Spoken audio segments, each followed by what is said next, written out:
Prospectus section में 26 सबसे पहले बोलता है कंटेंट के बारे में। टोटल 7 पॉइंट है। सबसे पहले बोला जो प्रोस्पेक्टस हम इशू करते हैं उसमें डेट होना चाहिए और साइन होना चाहिए, और उसमें वो सारी इन्फॉर्मेशन बताना पड़ेगा, और फाइनेंशियल इन्फॉर्मेशन के ऊपर वो सारी रिपोर्ट देना पड़ेगा जो सेबी स्पेसिफाई करेगा सेंट्रल गवर्नमेंट से कंसल्ट करके।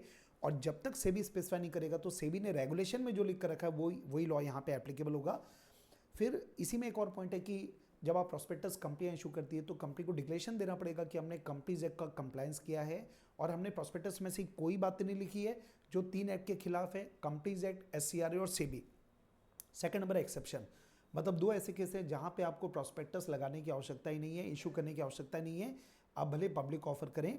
पहला पॉइंट है राइट ऑफर। अगर कंपनी अपने खुद के शेयर होल्डर या डिबेंचर होल्डर को राइट ऑफर कर रही है तो प्रोस्पेक्टस का लॉ एप्लीकेबल नहीं होगा, चाहे राइट टू रिनाउंस हो या ना हो।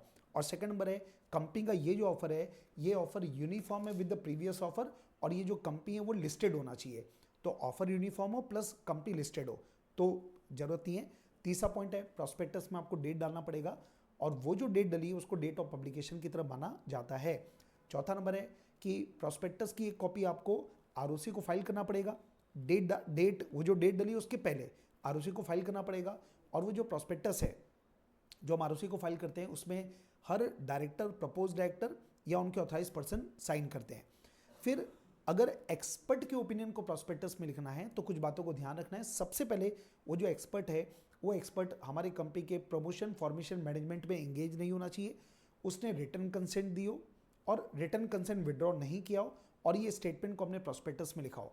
अब एक्सपर्ट कौन है तो 238 में एक्सपर्ट का डेफिनेशन है। एक्सपर्ट में इंक्लूड होंगे CA, CS, cost accountant, advocate, valuer या और भी कोई पर्सन जिनको पावर मिला है कोई एक्ट में कोई सर्टिफिकेट इशू करने का।